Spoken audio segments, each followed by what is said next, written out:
Juicio sumario de usucapión. ¿Qué es un juicio sumario civil? El juicio sumario es un procedimiento judicial abreviado que se aplica al enjuiciamiento de hechos en los que se exige celeridad. El proceso generalmente se realiza a solicitud de una parte interesada. Caravantes define los juicios sumarios como aquellos juicios o procesos que por la forma o estructura en que están normados pueden considerarse más breves y acelerados, pudiendo ser orales, escritos o mixtos. Celeridad significa darle prisa al juicio. ¿Qué es la usucapión? La prescripción adquisitiva de dominio o usucapión es una forma de adquirir la propiedad de bienes muebles e inmuebles por el transcurso del tiempo, y cumpliendo determinados requisitos exigidos en la ley. El fundamento de la prescripción adquisitiva reposa en un principio de puro derecho. Hay dos categorías: usucapión de buena fe y usucapión de mala fe. Cabe recalcar que la prescripción adquisitiva es para la Ciudad de México y la usucapión es para el Estado de México. Retomando la usucapión de buena fe, debe ser, en concepto de buena fe, debe ser pacífica, continua, pública y durante 5 años o más. Para que se dé la usucapión de mala fe, son los mismos criterios, en concepto de mala fe, pacífica, continua, pública y en 10 años. En usucapión de buena fe hay un documento por medio por el cual se acredita la posesión del bien inmueble. Podría ser un contrato de compraventa. Y en la usucapión de mala fe no existe algún documento que acredite la posesión del bien inmueble.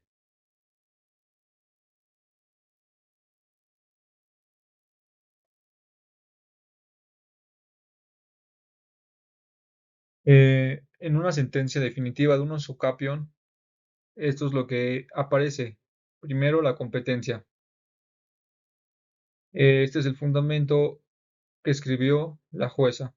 Este órgano jurisdiccional es competente para conocer y resolver el presente juicio, toda vez que se trata del ejercicio de una acción de carácter real y de la ubicación del bien inmueble en materia de la litis. Se encuentra en el lugar donde la suscrita ejerce su jurisdicción, de conformidad a lo expuesto por los artículos 1.1, 1.9 fracción 1, 1.28 y 1.42 fracción 2 del Código de Procedimientos Civiles. De carácter real significa el derecho real, recordemos, es sobre las cosas, el derecho de las cosas. Segundo que calificó fue la congruencia de la sentencia, y nos explica que, con fundamento, que los artículos 1.195 y 1.196 del Código de Procedimientos Civiles establecen que las sentencias deben ser claras, precisas y congruentes con las demandas. Las contestaciones y las demás prestaciones deducidas por las partes deberán ocuparse exclusivamente de las personas, cosas, acciones y excepciones que han sido materia de juicio, decidiendo todos los puntos litigiosos cuando estos hubieran sido varios. Se hará el pronunciamiento correspondiente a cada uno de ellos. Al pronunciarse la sentencia, el juez estudiará previamente las excepciones que no destruyan la acción, y si alguna de estas se declara procedente, se abstendrá de entrar al fondo del negocio, dejándola salvo el derecho del autor.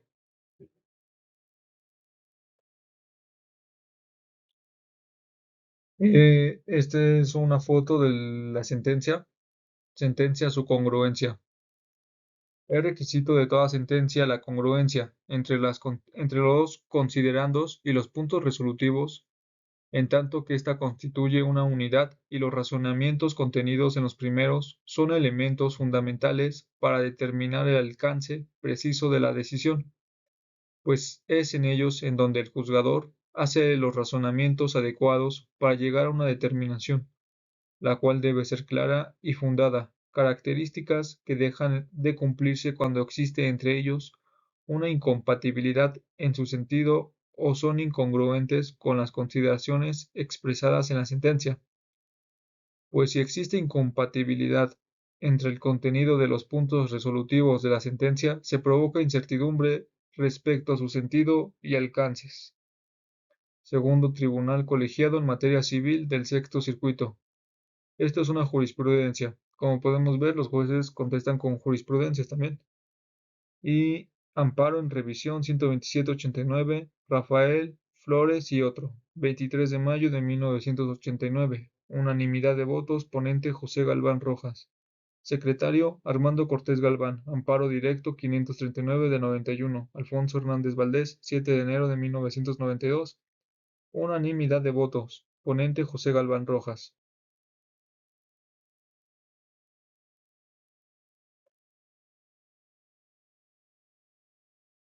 Seguimos con otra jurisprudencia. Congruencia de la sentencia en que consiste este principio.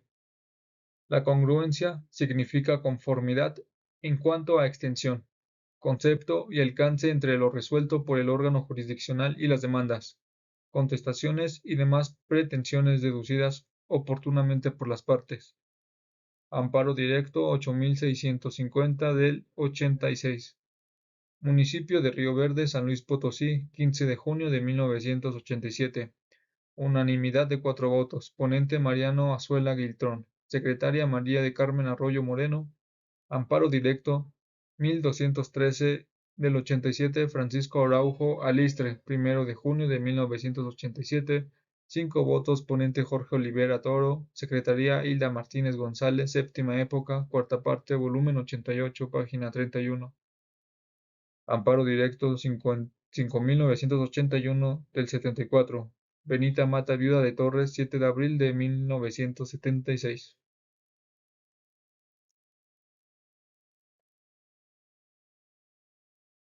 Aquí sigue con la jurisprudencia y el principio de congruencia antes aludido. Para su estudio ha sido dividido en interno y externo. La congruencia interna de las sentencias se encuentra relacionada con un proceso de razonamiento, de ahí que éste, además de estar sustentado en premisas calificables como verdaderas, en el proceso de reflexión deben evidenciar la corrección del pensamiento. A diferencia de ella, la congruencia externa se cimienta en la concordancia existente entre lo alegado por las partes y lo resuelto por el juzgador, clasificación de este principio que puede observarse en la siguiente tesis federal. Época, no, época novena. Registro 198-165. Instancia Tribunales Colegiados de Circuito. Tipo de tesis aislada. Fuente Semanario Judicial de la Federación y su Gaceta. Tomo 6. Agosto de 1997. Materias. Común. Tesis. XX. Primero. Segundo. 12K. Página 813. Sentencia congruencia interna y externa. El principio de congruencia que debe regir en toda sentencia estriba en que ésta debe dictarse en concordancia con la demanda y con la contestación formuladas por las partes, y en que no contenga resoluciones ni afirmaciones que se contradigan entre sí. El primer aspecto constituye la congruencia externa y el segundo la interna. En la especie, la incongruencia reclamada corresponde a la llamada interna, puesto que se señalan concretamente las partes de la sentencia de segunda instancia que se estiman contradictorias entre sí, afirmándose que mientras en una parte se tuvo por no acreditada la personalidad del demandado y, por consiguiente, se declararon insubsistentes todas las promociones presentadas en el procedimiento por dicha parte, en otro aspecto de la propia sentencia se analiza y concede valor probatorio a pruebas que específicamente fueron ofrecidas y por ende presentadas por dicha persona. Luego, esto constituye una infracción al principio de congruencia que debe regir en toda sentencia. Segundo Tribunal Colegiado del 21º Circuito. Amparo directo 261-97 Gabriel Azcárraga García 5 de agosto de 1997 Unanimidad de votos Ponente Gonzalo Hernández Cervantes Secretaría María del Rosario Alemán Mundo. Véase Semanario Judicial de la Federación, Sexta Época, volumen 11, cuarta parte, página 193, tesis de rubro, sentencias, congruencias de las.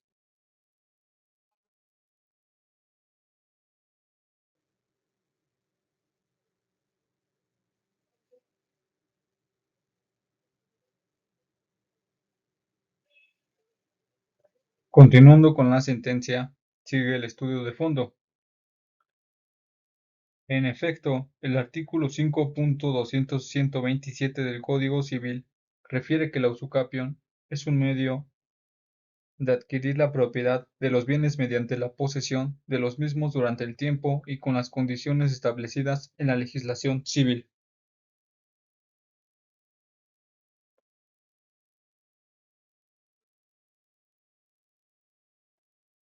El ordinal 5.128 de la Codificación Sustantiva establece que la posesión necesaria para usucapir debe ser en concepto de propietario, en forma pacífica, en forma continua y en forma pública.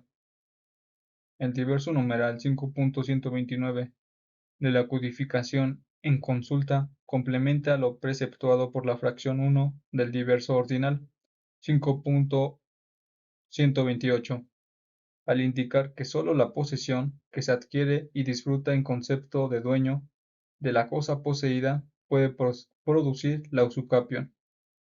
El artículo 5.140 del Código Sustantivo Civil indica que la usucapión de los bienes inmuebles se promoverá contra el que aparezca como propietario en el registro público de la propiedad.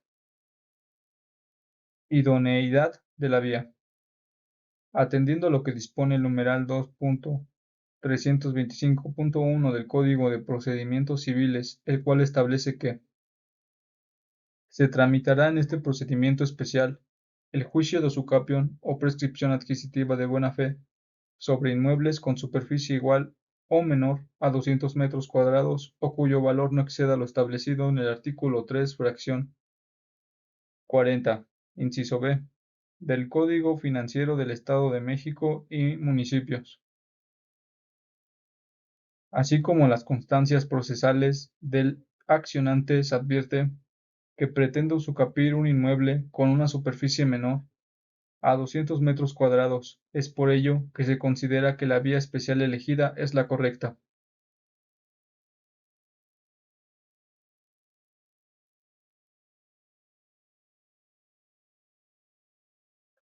Análisis de la legitimación pasiva. De los artículos citados, resulta que, en tratándose de usucapión, la legitimación pasiva recae en quien aparece como propietario en la oficina registral y a quien se conoce como verdadero propietario. Lo anterior fue así precisado por la Primera Sala de la Suprema Corte de Justicia de la Nación, al resolver contradicción de tesis de la que resultó la jurisprudencia Primera J. 58 del 2004, con número de registro 180099, publicada en el Semanario Judicial de la Federación y su Gaceta tomo 20, noviembre de 2004, página 25, con el rubro y texto siguientes. Prescripción adquisitiva. La acción prevista en el artículo 1156 del Código Civil para el Distrito Federal debe dirigirse contra quien aparece como propietario en el registro público y también en contra del verdadero propietario, cuando no coincida, si el poseedor sabe de antemano quién es este último. El sistema del Código Civil en materia de prescripción adquisitiva solo distingue de manera expresa dos hipótesis cuando se pretende adquirir por prescripción: un bien registrado o un bien sin registro. Artículos 1156 y 3047. Sin embargo, no contempla la diversa hipótesis en la que el bien está registrado, pero a nombre de quien no es el verdadero propietario. Esto es correcto en la generalidad de los casos, pues en principio ambos sujetos deben coincidir, y si así no ocurriera, no hay por qué establecer una carga adicional y prácticamente irrealizable para el poseedor de investigar quién en verdad detenta la propiedad. Sin embargo, sería nugatorio del fin perseguido por la prescripción adquisitiva. Suponer que el artículo 1156 del Código Civil para el Distrito Federal limita el ejercicio de la acción respectiva solo en contra del propietario que aparece en el registro público, cuando se sabe que el propietario real es otro. Ante esta circunstancia, el poseedor que quiere adquirir debe demandar a los dos sujetos mencionados, pues sólo así el estado de incertidumbre que entraña la posesión cesaría. Aunque tomando en cuenta los derechos del auténtico dueño de la cosa y respetando su garantía de audiencia previa al acto privativo, además, así no se atribuiría el abandono del bien inmueble a quien no es realmente su propietario, ni se sancionaría a quien puede imputársele la calidad de propietario negligente.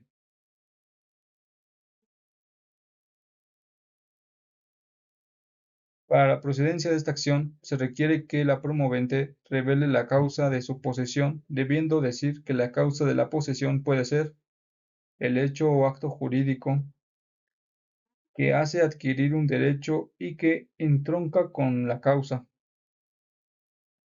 Aquí hago recalcación en el hecho o acto jurídico. El acto jurídico existe un documento que lo avala y en el hecho jurídico no existe un documento que lo avala.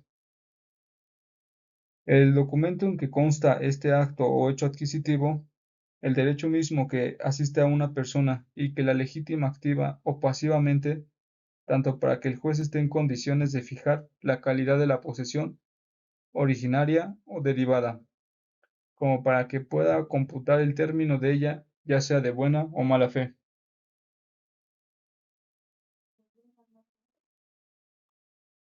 Como se observa, el contrato base de la acción proviene de los propios litigantes, por lo que está acreditada la fecha cierta, dado que tanto la fecha y los demás elementos del contrato privado deben refutarse verdaderos, al no haber sido objeto en cuanto a su autenticidad.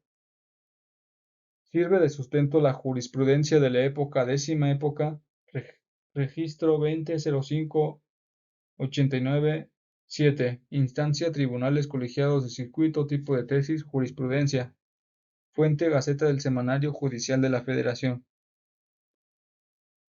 Prescripción adquisitiva. Si la litis en el juicio se entabla entre los suscriptores del contrato respectivo, la fecha contendrá en este debe estimarse como verdadera mientras no se demuestre su falsedad.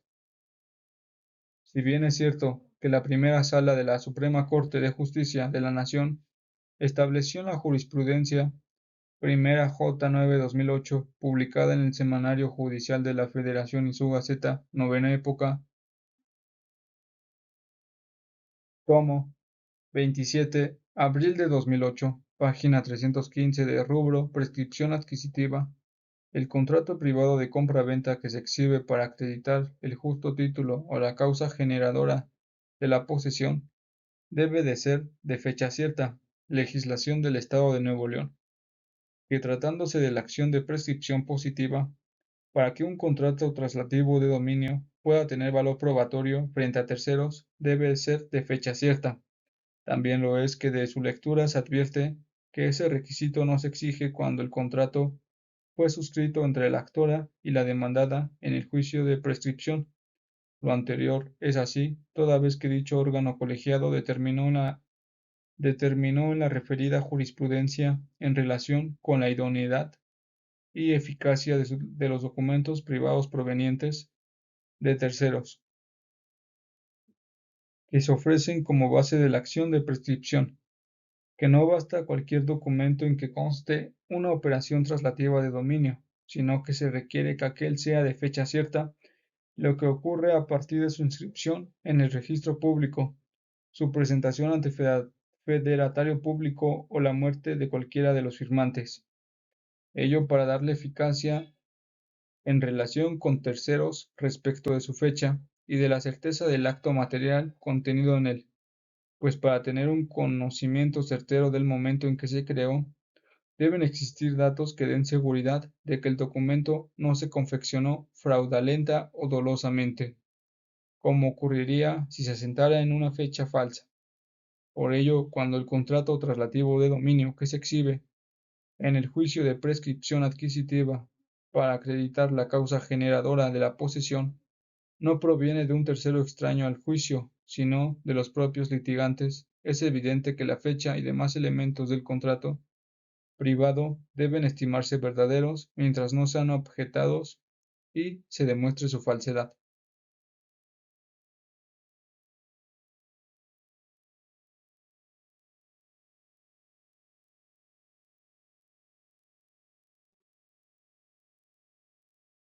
Segundo elemento, que la parte actora haya poseído el inmueble a usufructuar en calidad de propietario en forma pacífica, continua y pública por un lapso de 5 años, si es de buena fe.